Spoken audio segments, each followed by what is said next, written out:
Hello everyone and welcome to the latest Q&A from the University of Glasgow. My name's Nick Wade. I'm a communications manager at the university and I'm here today with a fantastic panel of our senior staff to answer some of the questions that you have sent in. Thank you to everyone who took the time to get in touch, and we'll try and get through as many of your questions as we can this morning. If we don't get through to your question, apologies, but there is more information available on our COVID-19 web pages and I'd encourage you to check those out. So I'm here this morning with Professor Sir Anton Muscatelli, Principal and Vice-Chancellor of the University, Dr. David Duncan, Chief Operating Officer and Secretary of the University Court, Rachel Sandison, Vice Principal External Relations, Professor Moira Fischbacher-Smith, Vice Principal Learning and Teaching, Christine Barr, Executive Director of HR, and Ian Campbell, Executive Director of Estates. Welcome to everyone and welcome to all of you watching.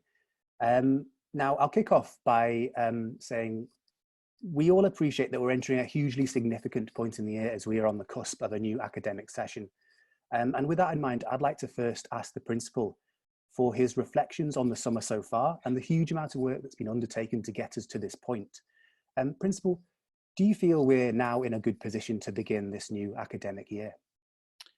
Well, thanks, Nick, and it's good to be here for this Q&A. I think we are in a good position. About 3 weeks ago, we were able to finally decide our approach to learning and teaching, which allowed our schools and colleges to plan with more detail. However, as you said in your question, there has been a huge amount of work going on in this space.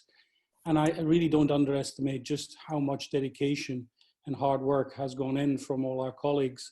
And I've had the pleasure and really the privilege to speak to a number of colleagues over the last few weeks on their preparation. The amount of online teaching material that's been put together is huge. I know that many colleagues have been working very hard during the summer to do this. And so really, I'm very appreciative of this. And so we are in a good position, but I really don't underestimate just how much work is still going on and has to happen over the next few weeks to make us ready for what will be a blended learning experience, but where there's a lot of material having to be put online. Thank you. Yes, it has certainly been a team effort all round. And Rachel, coming to you, it must have been an incredibly challenging few weeks with the situation around exam results. Perhaps you can give an update on how things are looking in terms of our recruitment for the coming year. Yeah, thanks, Nick, and hello, everyone. It's certainly been an interesting few weeks, I think, across the higher education sector in the UK. And I might just start off by saying that I'm really sorry the challenges that we've had with the SQA higher and A-level exam results has caused so much additional anxiety for our offer holders and their families, which may be many of the members of staff who are actually watching this recording as well. The admissions team are doing an incredible job of managing these issues, and we actually have large numbers of students who have elected to reactivate their offer with the university as a result of our commitment to honour offers for those that now meet their conditions of entry following receipt of their centre assessed grades. So in addition to that, we also had a really successful confirmation and clearing round 2. So overall, at this moment in time, we look set to meet and exceed target across all intake levels, which is fantastic. At undergraduate level, we will have met our MD targets, our Home EU targets, our RUK and international targets, with all colleges showing really positive outcomes. So I think really pleasing end of cycle report to date. Clearly there's still a few more weeks to go and anything can happen based on what we've already seen during the course of this cycle, but really positive numbers at undergraduate level, which is mirrored at a postgraduate top level as well. Now, clearly, those numbers are still pretty fragile given the external landscape, but we are currently forecasting an end of cycle position for postgraduate top numbers of either -20% or +30%. That includes Home EU and international students. And I think back to what we were potentially forecasting and modelling in March, and I think this is a far, far better position than we could have anticipated at that moment in time. What we have begun to do, though, is start to model registration data, and particularly financial registration data, along with visa issuance data. So that will really allow us to help to crystallize those numbers and confirm what we think the outcome will be at postgraduate top level over the course of the next few weeks. And one of the things that I will also just add is that I think we have done a fantastic job at mitigating risk as much as it's feasible to do so. So I think the fact that we have multiple intakes at PGT level, so in addition to September, we are running with November and January, does mean that for those students who cannot physically get to Glasgow in September because of health and medical conditions or travel restrictions or visa delays, they can defer their programme to January where appropriate. But also we've given them real confidence that they can begin their programme of study online as well, which I think has been really welcomed by our international offer holders. So as it stands, I am cautiously optimistic that we will have some really strong figures to share with the university community come September. Thanks, Rachel. And just picking up that point about student numbers, we've had a number of questions on this, and one that I'd like to ask from Tom, who says, as a result of this situation, a number of undergraduate degree programs face major increases to their first year intakes. He asks when the university will commit to providing the urgent extra funding for undergraduate teaching that is necessary in 2020-21. David, can I come to you on this subject? Well, thanks, Nick.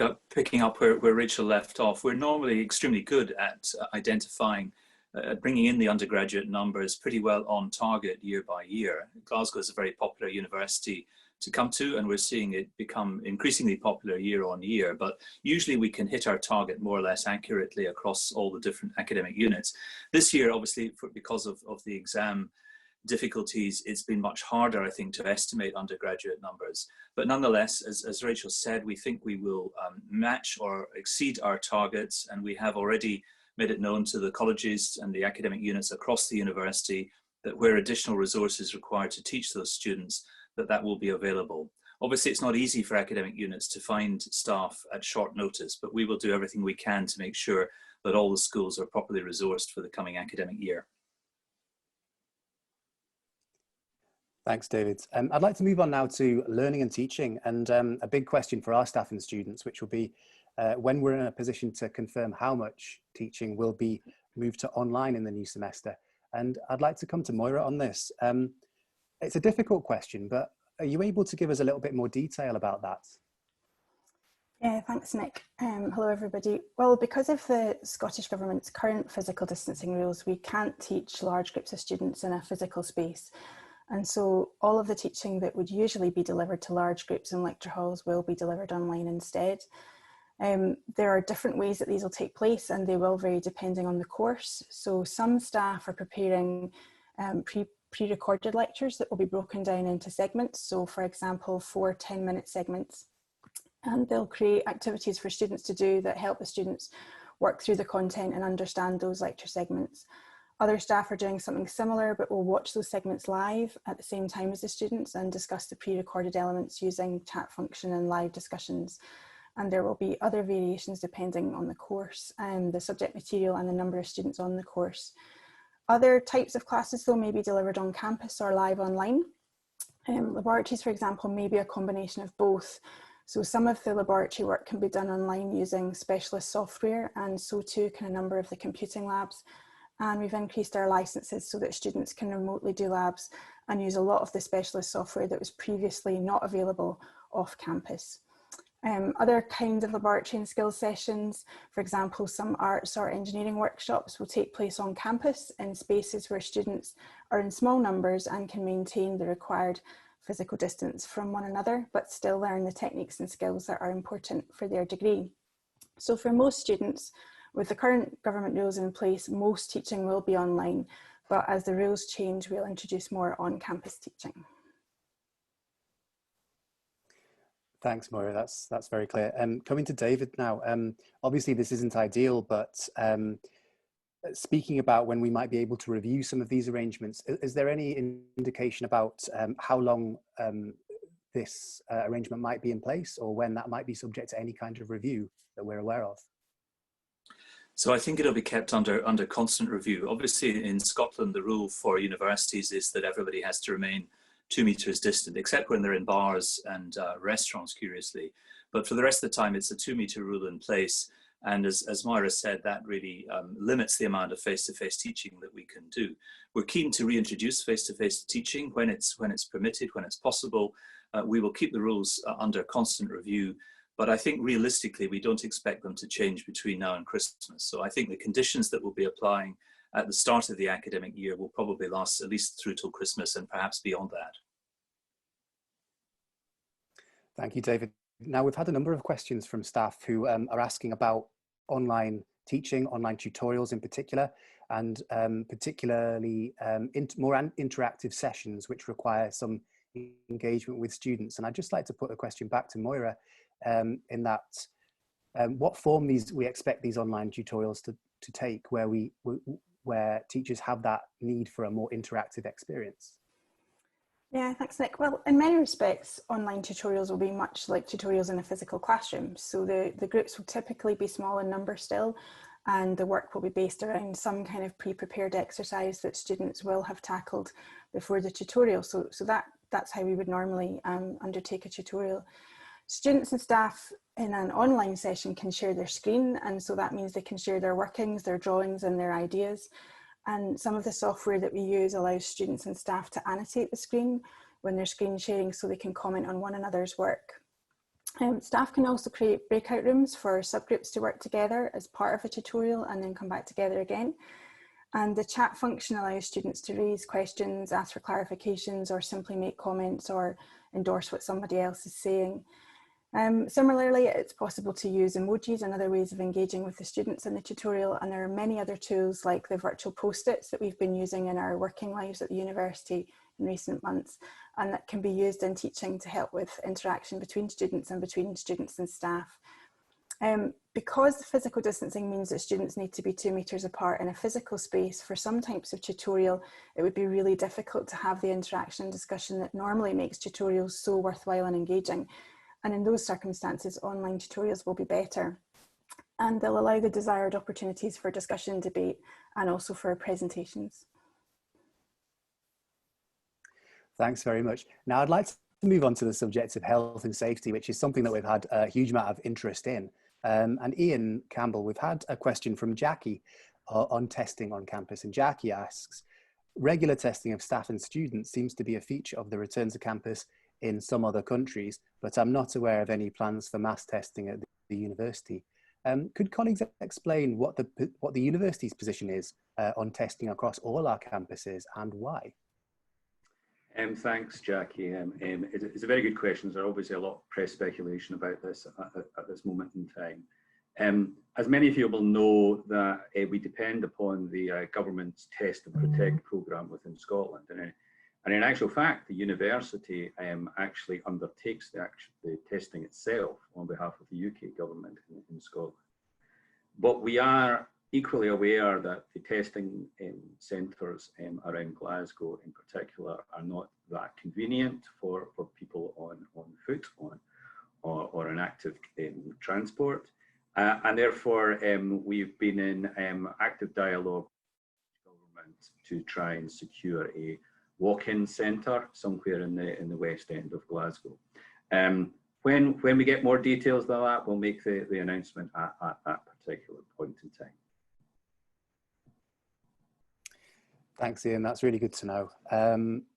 And just building on that, the beginning of every academic year, I suppose, is a special time as people from all over the world arrive in Glasgow. And this unprecedented situation may cause some concerns, particularly around international travel.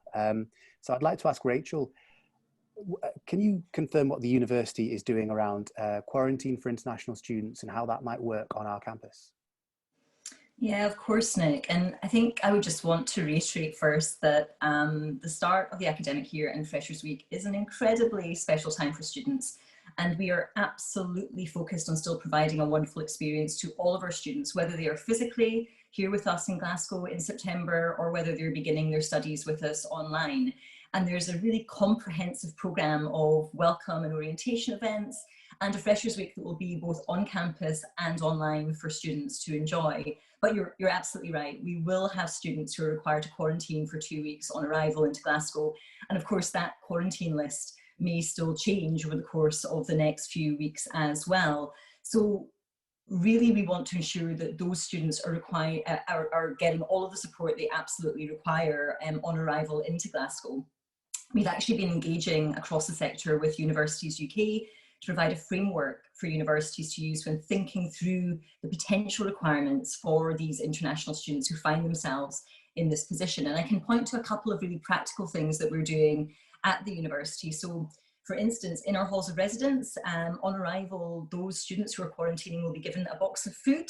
So they'll be given some supplies for the first few days, and then they will also be given support to organise online food orders and also collection of medical supplies as necessary. We will be signposting lots of resources and support for students who are having to quarantine on our web pages, and we will have our help desk, which will be an immediate point of contact for all of those students as well. I think really importantly, because we're geared up for much of our activity to be delivered online in the first semester, we will have online registration and enrolment. We'll have a range of online social and cultural events for students. So even if they're having to self-isolate for the first 2 weeks, we will ensure that they get the very best start to their university life as possible. Thanks very much. And the situation, I suppose, is constantly changing, and it's one that we need to remain on top of, and we need to stay prepared. With that in mind, I'd like to put a question from Peter to David, if I may, about whether the university has a plan in place should we see a spike in numbers over the winter period, and what that plan might involve. Well, the short answer is yes, we do. I mean, it's worth saying at the moment, the prevalence of COVID in the Glasgow area is very low. It's something fewer, I think, than 5 cases in 100,000. So the likelihood of actually encountering COVID-19 in Glasgow at the present time is very, very low indeed. Even so, as the question implies, we may see an increase in cases as we move into the winter months. We already have a protocol in place, and we've been elaborating that in discussion with NHS colleagues and Scottish Government officials, and also drawing on good practice in other institutions across the UK, so that our plans are as robust as they possibly can be. And it's worth saying also that we will be taking every precaution as students come back to the campus in the autumn. So students coming from countries where the virus is more prevalent will be quarantined for 2 weeks. There are lots of other precautions that we're putting in place, both on the campus and in student residences. Lots of advice going out to those students to try to keep everybody on campus as safe as possible. And if there is an increase in the number of cases on campus, we will be ready for it. Thank you very much, David. Now I'd like to shift the subject, if I can, over to PGR study, which is something that we've had a number of questions on. And Ian Campbell, quite simply, do we know when PGR students will be able to access campus to use their offices and labs or meet with their supervisors? And is this a priority, establishing that access where people might not have had it over the summer? Yes, thanks, Nick. It's actually quite a difficult question to answer in a single response, because we've just got such a large variety of research around the universities. As many of you will know, if you're lab-based, then you're already back within the campus and have been since phase 2 in July. Whereas if the research is more office-based, then our guidance, which follows the Scottish Government guidelines, is that if you're able to work from home, then that should be the priority. Having said that, if you need access to resources on campus and they are only available on campus, then we can allow that access to occur. My best advice to individuals would be really speak to your school, and they'll be able to advise accordingly. Thanks, Ian. And we'll come back to that point about working from home shortly. But before we do so, we've had a number of questions in from staff, as we always do, on the important subject of job security and professional development. The first of these I'd like to put to the principal, if I can, on the issue of job security. And David asks, will the university be looking at trimming the workforce by redundancies, either voluntary or otherwise? Well, thanks, Nick. I know this is obviously a matter of some anxiety, particularly as there's been quite a lot of negative news in the press around the economy as a whole. We've taken a view, and it's something we said publicly also with our trade union colleagues, that we want to protect jobs at Glasgow. The whole approach we've taken to responding to the crisis has been about trying to protect our employment, because we know that that is one of the biggest concerns that our colleagues will have. So I want to certainly reassure colleagues that that position has not changed. We will try our very best to protect job security. The way to do that, of course, is to control our costs. And this is why one of the things we will have to do over the next few months is making sure that we can contain our costs, both in terms of managing any new recruitment to absolutely essential posts, but also in terms of the national picture around containing salary costs, which will be necessary in order to protect jobs in the sector. One other thing I will say, I mean, we've always had also voluntary severance schemes which have been active, and we've always used it in the last few years as and when we need to reshape the university or certain services or certain roles that are no longer necessary. And actually, that's no change. We've done that over the last few years, and we'll continue to do that. But in terms of an overall approach, our approach has been to try and protect our employment. Thank you, Principal, for that. And just continuing on the professional development angle, Christine, I'd like to come to you now to help us, if you can, on the subject of PDRs. The university recently launched its a new PDR Lite process, and Ruth asks what the rationale was behind this, particularly when staff have been working under sustained and ongoing pressure, and how this fits with the issue of staff health and well-being. Thanks, Nick, and hi to everyone. First of all, I'd want to acknowledge the context that's given rise to this question, which I think is very well placed. Just to many of us will remember in the pre-lockdown periods that we prioritised essential work, and at that point in time, the decision was taken to pause the PNDR process for this year, which was endorsed by senior management group, except those who are pursuing the early career development programme, to enable them to seamlessly progress to next year. So that was very much the rationale for the decision. And whilst I think the gesture has been appreciated with regards to the associated workload in the short term, I think on reflection, many miss and appreciate the chance for meaningful dialogue with their immediate line managers with regards to development and career aspirations in terms of our longer term career plans. And for many, that's normally at least once a year, and sometimes more frequently than that, maybe every 4 to 6 weeks, in the form of one-to-ones based very much on objectives and outcome-focused aspects of our work, particularly during this period. So learning from those experiences and that feedback, we have developed a lighter touch approach to performance and development review. And in fact, that's likely to be one of the recommendations that will come out of the current People First activity that we're working with staff across the institution. And obviously, it is a much more streamlined approach to PNDR, minus the performance rating concept, minus any link to reward. And it's in fact been widely utilised across the institution. Whilst it hasn't been deemed to be mandatory, many have taken advantage of it. And the feedback thus far has been extremely positive. The chance to touch base with our line managers, and particularly beneficial from a health and well-being point of view, because people have expressed concern about the prolonged period of the lockdown and have felt much more supported given the ongoing post-relaxation lockdown period and natural concerns that have arisen at this time.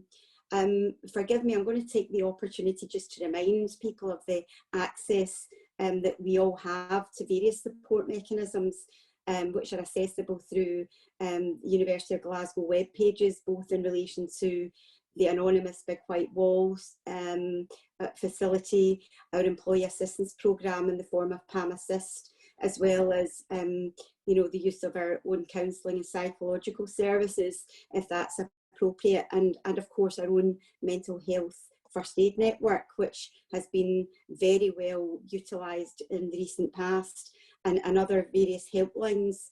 I mean, interestingly, during the lockdown period, the need for these services has waned to an extent, but interestingly has picked up in the past month or so. So I would commend those services to everyone. I mean, I think more generally, if I may, I'd like to take the opportunity to stress the importance of us all looking after one another and being mindful of colleagues' needs. Particularly, it's evident to us as individuals that those close to us might be struggling, or vice versa, and just to be vigilant to those around us, because we're aware of other campaigns elsewhere like Mind Your Mate or Time for Change, and it's vital that as part of the team University of Glasgow community that we look after one another, line managers and colleagues, and that we keep in regular contact and dialogue with each other to ensure that we support one another for aspects other than just work related reasons. So we really appreciate the question. Thank you very much, Christine. And I'd like to pick up the threads of support for people who might be working remotely and working from home. Whilst there's plenty happening on campus, we are aware that the majority of staff either continue to work from their homes part-time, if not all of the time. So David, if I can, I'd like to put a question to you that we received from Nadia, who asks whether the university is considering making working from home the position for staff indefinitely, and whether those staff should look at equipping home offices for the very long term for this kind of measures. Thanks, Nick. Well, to some extent, we had already been moving in this direction before COVID.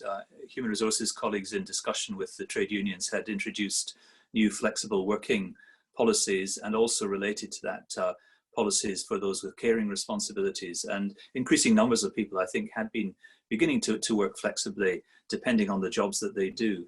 And to some extent, COVID has simply taken us further along that road, with many people discovering that actually it is possible to work very efficiently while at a distance from the office and from colleagues. That's not the case for everybody. There are many jobs that have to be done on campus, whether operational, in labs, technical support jobs, and so on.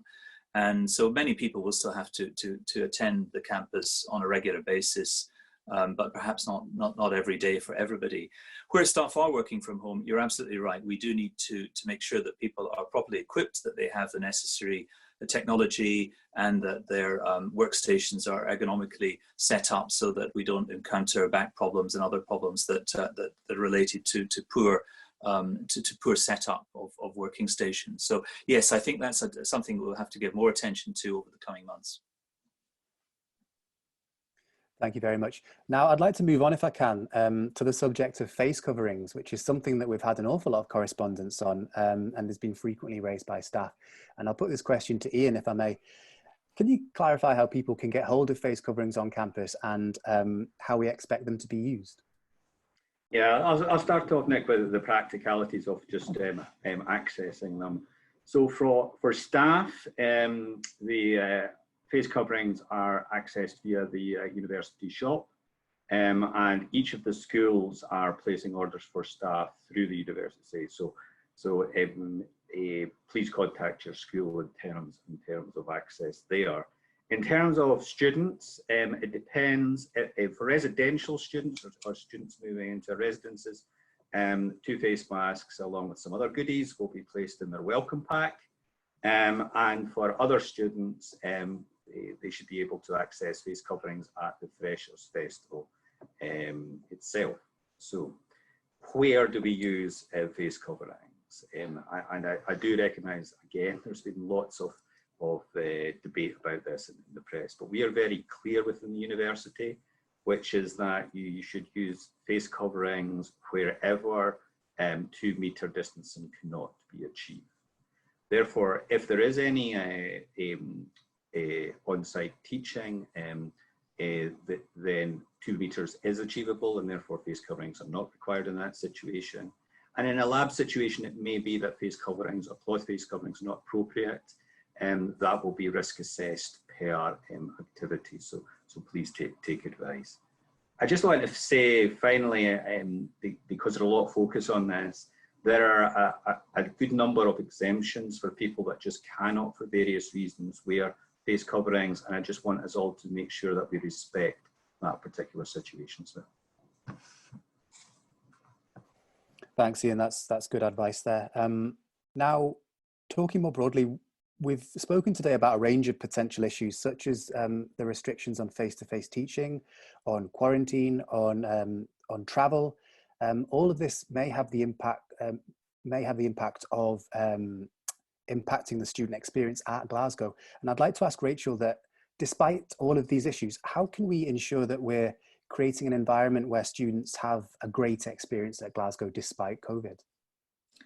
Thanks, Nick. And I think this is a really understandable concern, and others from the panel may also wish to comment on this. But I think from my perspective, firstly, we're ensuring that we're communicating with our student community regularly in a very clear and transparent way. So we are managing expectations from the outset as to what that learning and teaching environment will look like when they arrive in Glasgow, which I think is really, really important.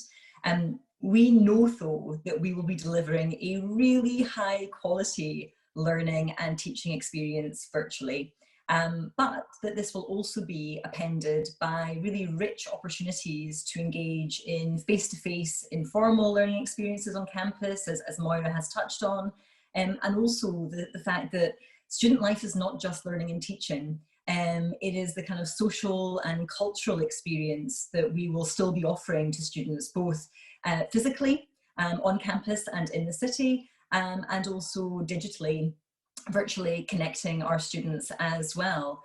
I think it's also really worthwhile saying that there will be comprehensive support in place for our student community, as there always is.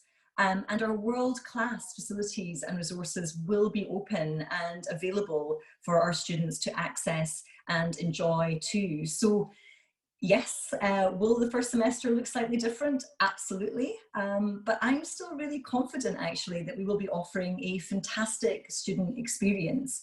And as David has also touched on, as public health guidance evolves, so too will the range of on-campus opportunities be made available to our students as well. Thank you very much, Rachel, for that. Now, we've had a number of questions that have been sent in by our local community. Those are businesses or residents who live close to one of our campuses. And this one's come in from Hillhead Community Council, who ask, what steps is the university taking to minimise transition of COVID in the community, and in particular in tenements? As you are aware, they say most students live in HMOs and other flats in tenements where facilities are shared and they need to use the same entrance, exit and back court. David, I'll come to you on this if I may. Can you tell us a little bit about how we're working with students to maybe manage transmission in the community? Well, the questioner is absolutely right. The large majority of our students do live in the community, largely in the West End, but also across the city. First of all students coming from countries, as I said earlier, where COVID is slightly more prevalent than it is in the UK will be asked to quarantine for 2 weeks when they arrive. And there are also discussions with Scottish Government officials about the possibility of testing, of asymptomatic testing of students coming from those countries, and perhaps more generally as well. But I think the main precautions are the ones that we provide through the guidance and advice that we provide students. So advising students very clearly about the rules that apply in Scotland, encouraging them to keep a physical distance from other people at all times, to wear face coverings where appropriate, to use hand sanitizer and observe hygiene rules as well. And I think if everybody abides by those rules, then we should be in a good place. I mean, the students, when they're living in Glasgow, are members of the community, and they should be treated as such. So the same rules and obligations that apply to all of us living in the West End of Glasgow will apply to our students as well. And we will do everything we can to reinforce those messages to the student and staff communities. Thanks, David. And now, Ian, I'd like to put to you a question that was sent in by Partick Community Council. How has the COVID-19 pandemic changed the university's overall plans for expansion? Has there been a reduction in the size and scope, or does the university remain committed to the full Western Campus development programme? Thanks, Nick. Yeah, investment by its very nature is long term. And at this point in time, I don't think any of us are absolutely crystal clear on the situation for the economy in the long term. So I would say it's really too early for us to be changing plans, and we remain very much committed to the Western expansion programme. Having said that, there's an issue about timing. Clearly, during lockdown, we had to suspend construction for a long period of time. I'm very pleased to say that that's back up and running. And in fact, I was in the James Fischbacher-Smith Learning and Teaching Hub just earlier this week, which is advancing extremely well, and I'm very confident it will be ready for everybody come January. The building behind me in the background, the research hub, is also going extremely well, and should be ready in the autumn of 2021. We have put, for practical reasons, we've deferred slightly the construction of the Paris Pears building and the business school, but those will be back up and running extremely soon. So we'll just keep everybody up to date as we go along, and as the wider environment becomes clearer to us all. Nick, if I could come in as well here. I mean, what Ian says is absolutely right. It's these are long-term investments. We didn't make them simply to deal with short-term needs. And in fact, just to remind colleagues, we are in the process of finalizing our strategy for the next 5 years. It will be published in December. And really what we do around the campus development will reflect our needs.